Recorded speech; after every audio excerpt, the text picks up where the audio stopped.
Mars media நேயர்களுக்கும் அன்பர்களுக்கும் இந்த நாள் இனிய நாளாக அமைய எல்லாம் வல்ல இறைவனை பிரார்த்திக்கின்றோம். இந்த சேனல் உங்களுக்கு பிடிச்சிருந்தா மறக்காம சப்ஸ்கிரைப் பண்ணுங்க, ஷேர் பண்ணுங்க, லைக் பண்ணுங்க, கமெண்ட் பண்ணுங்க. எனதொருமை சிம்ம ராசி நேயர்களே, இந்த பதிவில் நம்ம என்ன பார்க்க போறோம் அப்படின்னா 2024 ஆண்டு ஜூன் மாத ராசி பலன்.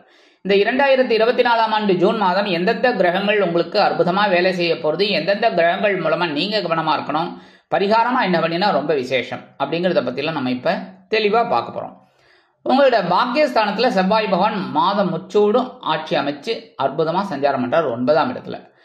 10ஆம் இடமாகிய ஜீவனஸ்தானத்துல உங்களோட ராசிநாதன் சூரிய பகவான், அடுத்தபடியா 5, 8 குடை அதிபதி குரு பகவான், 3, 10 குடை அதிபதி சுக்கிர பகவான், 2, 11 குடை அதிபதி புத பகவான்.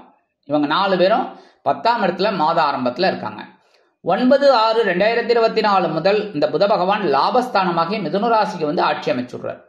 26, 6, 2024 முதல் இந்த புத பகவான் விரய ராசியான கடகராசிக்கு வந்து இருக்கார். 13, 6, 2024 முதல் லாபஸ்தானத்துக்கு சுக்கிர பகவான் வந்துடுறார். 15ஆம் தேதியிலிருந்து லாபஸ்தானத்துக்கு சூரிய பகவான் வந்துடுறார், உங்க ராசிநாதன். அதனாலே அற்புதமான ஒரு முன்னேற்றம் கண்டிப்பா இருக்கும். அடுத்தபடியா தன வாக்கு குடும்பஸ்தானத்துல கேது பகவான் 2ஆம் இடம்.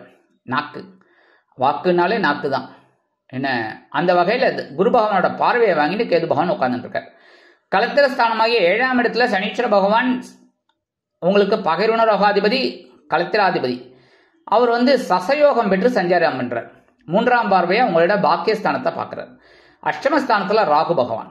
இதுதான் உங்களோட இந்த மாச கிரக நிலைகள், அமைப்புகள், சஞ்சாரங்கள், சுழற்சிகள். அந்த வகையில என்ன நடக்க போறதுங்கிறத பத்தி பார்ப்போம். ஒவ்வொரு கிரகமா பார்ப்போம். பாக்கியஸ்தானத்துல இருக்கிற செவ்வாய் பகவான் உங்களுக்கு மிகப்பெரிய முன்னேற்றத்தை கொடுப்பார். 9ஆம் இடம் பரவாயில்ல, ஏன்னா 7, 8ல நீங்க ஏகப்பட்ட பிரச்சனைகளை சந்திச்சு வெளியில வந்துட்டீங்க. இந்த மாசம் உங்களுக்கு அற்புதமா இருக்கும். தந்தையார் ஆதரவா இருப்பார், தந்தையார் வழி உறவினர்கள் ஆதரவா இருப்பார். அதேமாதிரி பூர்வீக சொத்துக்கள் கண்டிப்பா உங்களுக்கு நல்லபடியா கிடைக்கும். சீருடை பணியாளர்களாகிய காவல், ராணுவம், தீயணைப்புத்துறை, மருத்துவத்துறையில் வேலை பார்க்கும் நண்பர்களுக்கு எதிர்பார்க்கும் இடமாற்றம், பதவி மாற்றம், பதவி உயர்வு, சம்பள உயர்வு அருமையாக கிடைக்கும். அதே மாதிரி ரியல் எஸ்டேட்ல இருக்கிறவாளுக்கெல்லாம் பாக்கியங்கள் அதிகரிக்கும். எப்படி முன்னேற்றம், அதாவது நல்ல வியாபாரம் ஆகும். அவங்களே எதிர்பார்க்க மாட்டாங்க. இன்னைக்கு வந்து இந்த மாசம் இப்படி போகட்டும் அப்படின்னு ஸ்கெட்ச் போட்டு வேலை செய்வாங்க, ஆனா பயங்கரமா போகும், நல்லபடியா இருக்கும். அதேமாதிரி சில பேருக்கு வண்டி, வாகனம் இதெல்லாம் வாங்கக்கூடிய ஒரு யோகமும் கிடைக்கும். அடுத்தபடியே ஜீவனஸ்தானம் 10ஆம் இடம் உங்களோட ராசிநாதன் சூரிய பகவான் என்ன ஒண்ணு கொடுப்பார், உங்களுக்கு வேலை பலுவா கொடுப்பார். ஏன்னா சிம்ம ராசிக்காரர்கள் சாதாரணமாவே நிறைய பொறுப்புகளை தலையில சுமத்தினா கூட அற்புதமா செய்யக்கூடியவர்கள். பரபரப்பா இருப்பீங்க, சுறுசுறுப்பா இருப்பீங்க. சாதாரணமா சிம்ம ராசிக்காரர்கள் உயரம் பார்த்தீங்கன்னா நல்ல உயரமா இருப்பாங்க, வேகமா வேலை செய்வாங்க. கொஞ்சம் கோபம் இருக்கிற இடத்துல குணம் இருக்குங்கிறதுக்கு இந்த சிம்மராசிக்காரர்கள் தான் உதாரணம். அந்த வகையில ஜீவனஸ்தானத்துல இருக்கிற சூரிய பகவான் உங்களுக்கு பொறுப்பை கொடுப்பார். அதே சமயம் குரு பகவான் இருக்கார் அப்படிங்கிறதுனால இவர் வந்து 5, 8 குடை அதிபதி அப்படிங்கிறதுனால குழந்தைகளின் மூலமாக, உடல் ஆரோக்கியம் மூலமாக சில குழப்பங்களை கொடுக்கலாம். அதனால கவனமா இருக்கணும். அடுத்தபடியா சில பேருக்கு பம்பு, வழக்குகள் இதெல்லாம் வரத்துக்கு வாய்ப்புகள் இருக்குங்கிறதுனால பேசுற வார்த்தையில கவனமா இருந்தா ரொம்ப உச்சிதம். இருந்தாலும் எல்லாத்தையும் சமாளிக்கக்கூடிய ஒரு ஆற்றலை இந்த குருபகவான் தனது பார்வை பலத்தால கொடுப்பார். என்னன்னா தனவாக்கு குடும்பஸ்தானமாக 2ஆம் இடத்துல பார்க்கறதுனாலே உங்களுக்கு தனவரவு தாராளமாக கிடைக்கும். அடுத்தபடியா கொடுத்த வாக்குறுதிகளை காப்பாற்றி மகிழக்கூடிய ஒரு வாய்ப்புகளும் சிலருக்கு உருவாகும். அடுத்தபடியா 7ஆம் இடமாகிய சுகஸ்தானத்தை பார்க்கிறார். 7ஆம் பார்வையா உங்களோட சுகஸ்தானத்தை பார்க்கறது ரொம்ப விசேஷம். சில பேருக்கு பொன்பொருள், ஆடை, ஆபரண சேர்க்கையும் உண்டாகும். எவ்வளோ பிரச்சனைகளுக்கு நடுவே இது ஒண்ணு, அதனால பிரச்சனையே இல்லை, ஜாலியா இருக்கும். அடுத்தபடியா 9ஆம் பார்வையா உங்களோட பகைருண ரோகஸ்தானமாகிய 6ஆம் இடத்தை பார்க்கறதுனால சில பேருக்கு இந்த வேலையை விட்டுட்டு வேற வேலை போடலாமா அப்படின்னா தாராளமா அந்த முயற்சிகளை மேற்கொள்ளலாம். நல்ல உத்தியோகம் கிடைக்கும். ஆனா டிசைட் பண்றது நீங்க தான், புரியுதா? நான் 1000 சொல்லலாம், ஆனா டிசைட் பண்றது நீங்க தான், உங்க கையில தான் இருக்கு. என்ன இது வந்து கிரகங்களோட அமைப்புகளை வச்சு நம்ம வந்து ஜோசியத்துல கோச்சாரப்படி சொல்லிட்டு இருக்கோம். ஆனா நீங்க என்ன பண்ணணும்னா முடிவெடுக்கிறது நீங்க. இந்த உத்தியோகமே சிறப்பா இருக்கு, என்னடா சின்ன சின்ன குழப்பங்கள், பிரச்சனைகள் தானே, பரவாயில்ல, நம்ம அட்ஜஸ்ட் பண்ணிட்டு போயிடுவோம். நல்ல காலம் பிறக்குது, நல்ல காலம் பிறக்குதுன்னு நம்மளும் இருக்கோம். நல்ல காலம் என்னைக்காவது பிறக்கட்டும் அப்படின்னு நினைக்கிறவா இந்த வேலை மாற்றத்தை பற்றி யோசிக்கப்படாது. இல்லை பரவாயில்லை இந்த வேலை வேண்டாம், இன்னொரு வேலை போனோம்னா நமக்கு நிறைய நன்மைகள் இருக்குன்னு நீங்கள் டிசைட் பண்ணினா தாராளமாக போகலாம். அதே சமயம் 9/6/2024 முதல் புத பகவான் லாபஸ்தானத்துக்கு வந்துடுறார். என்ன 13/6/2024 முதல் லாபஸ்தானத்துக்கு சுக்கிர பகவான் வந்துடுறார். 15ஆம் தேதியிலிருந்து சூரிய பகவான் உங்க ராசிநாதனும் ஓடி வந்துடுறார். 11ஆம் இடம்ங்கிறது ரொம்ப விசேஷம். ரொம்ப அற்புதமான ஒரு முன்னேற்றம் உங்களுக்கு கண்டிப்பாக கிடைக்கும். உத்தியோகத்தில் உயர்வுகள், அதே மாதிரி திருமண யோகம் கைகூடும். அடுத்தபடியாக புத்திர பாக்கியம் கைகூடும். எடுக்கிற காரியங்கள் சிறப்பாக அமையும். தொழில் வியாபாரம் அற்புதமாக லாபகரமாக செல்லும். இவ்வளவு சூப்பரான ஒரு முன்னேற்றம் உங்களுக்கு 15ஆம் தேதியிலேருந்து வரப்போகிறது. 9ஆம் தேதியிலேருந்து புத பகவான் ஆரம்பிச்சு கொடுத்துருவார். 13ஆம் தேதியிலேருந்து சுக்கிர பகவான் அப்படியே சைடில் ஒத்து ஊதிட்டு வருவார். அடுத்த 15ஆம் தேதியிலேருந்து சூரிய பகவான் உங்கள் ராசிநாதனும் வந்து சும்மா கலக்குன்னு கலக்க போகிறார். அதனால நீங்கள் இனிமே முன்னேற்றத்தை அற்புதமாக பார்க்க போறீங்க. அடுத்தபடி 26/6/2024 இந்த விரய ராசிக்கு புத பகவான் வந்துடுறோம்னா கொஞ்சம் செலவுகள் அதிகமாக இருக்கும். சரி வரவு வந்தது இல்லை, லாபத்தில் இருக்கும்போது கொஞ்சம் வந்தது இல்லை, அதெல்லாம் எடுத்துக்கிட்டு இருக்கோம்ல, அந்த லாபத்தை செலவாக்க கொஞ்சம் பார்த்துக்கலாமே. சில பேருக்கு விலை உயர்ந்த பொருட்களை வாங்கக்கூடிய ஒரு வாய்ப்புகள்லாம் உருவாகும்.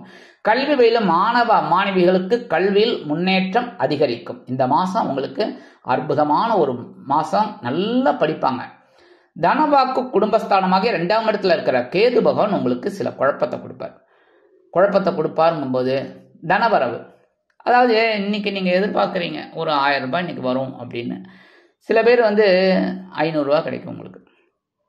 சரி பரவாயில்ல, உங்களுக்கு ஏதோ ஒன்று வருது இல்லை, அந்த மாதிரி அட்ஜஸ்ட் பண்ணிட்டு போயிடுவீங்க.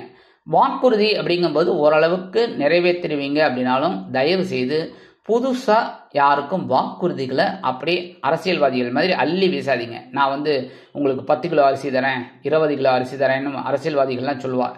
என்ன அவங்க கொடுக்குறாங்க கொடுக்கல அது அடுத்தது, ஆனால் வாக்குறுதி கொடுக்குறாங்களோனோ அண்ணன். ஆனால் நீங்கள் அப்படி கிடையாது. இந்த சிம்மராசி அன்பர்கள் வாக்குறுதிகளை கொடுத்துட்டீங்க அப்படின்னா அதை எக்காரணத்தை கொண்டு எவ்வளவு ஜென்மம் ஆனாலும் மறக்க மாட்டீங்க. நல்லா யோசிச்சு பாருங்க, எவ்வளவு ஜென்மம் ஆனாலும். அந்த வகையில் வாக்குறுதிகளை கொடுக்கும்போது கொஞ்சம் யோசிச்சு கொடுக்கறது நல்லது. அதேமாரி குடும்பத்துக்கு தேவையான சில பொருள்லாம் வாங்குற மாதிரி ஒரு சிச்சுவேஷன் வரும், யோசிச்சு முடிவெடுக்கிறது ரொம்ப நல்லது.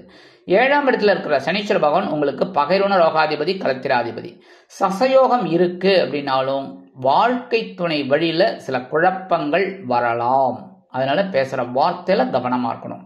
அதே மாதிரி வாழ்க்கை துணை வழி உறவினர்கள் மூலமாக கூட சில குழப்பங்கள் வரலாம், பிரச்சனைகள் வரலாம்.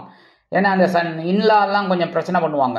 அதனாலேயே கொஞ்சம் நீங்கள் கவனமாக அவங்களெல்லாம் அனுசரித்து போகிறது நல்லது. இருந்தாலும் உங்களோட பகைருண ரோகாதிபதி அப்படிங்கிறதுனால உத்தியோகத்தில் உங்களோட முன்னேற்றங்கள் எப்பவும் போல தான் இருக்கும், பிரச்சனைகள் கிடையாது. ஏன்னா உங்களுக்கு ஆற்றல் தனியாகவே இருக்கிறதுனால அந்த எந்த பகைமையை எப்படி முறியடிக்கணுங்கிற ஒரு திட்டமெல்லாம் உங்களுக்கு தெரியும். அதேமாரி எந்தெந்த வேலைகளை எப்பப்போ செய்யணும், எப்படி செய்யணுங்கிற நுணுக்கமும் உங்களுக்கு தெரியும். அதனாலே அற்புதமாக செய்யக்கூடிய ஒரு வாய்ப்புகள் உங்களை தேடி வரும்.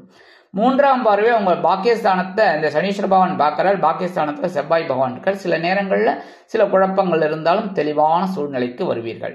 அடுத்தபடியாக அஷ்டமஸ்தானத்தில் ராகு பகவான், 8ஆம் இடத்துல இருக்கிற ராகு பகவான் சில குழப்பங்களை கொடுப்பார்.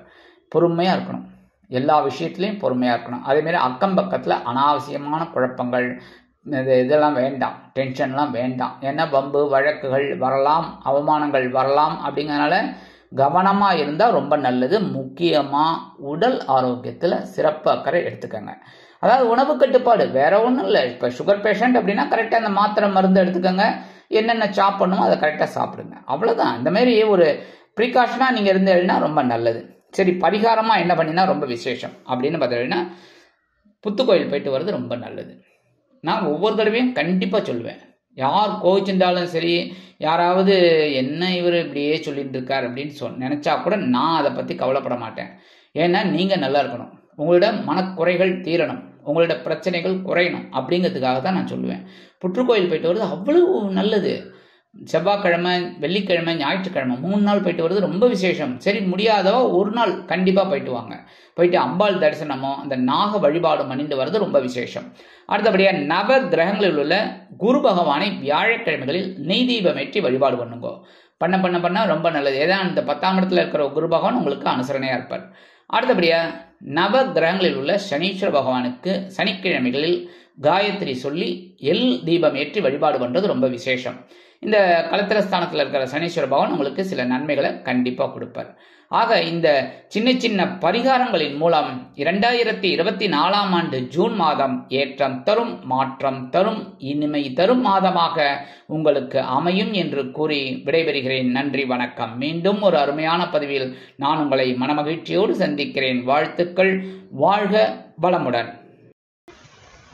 இந்த சேனல் உங்களுக்கு பிடிச்சிருந்தா மறக்காம சப்ஸ்கிரைப் பண்ணுங்க, லைக் பண்ணுங்க, ஷேர் பண்ணுங்க.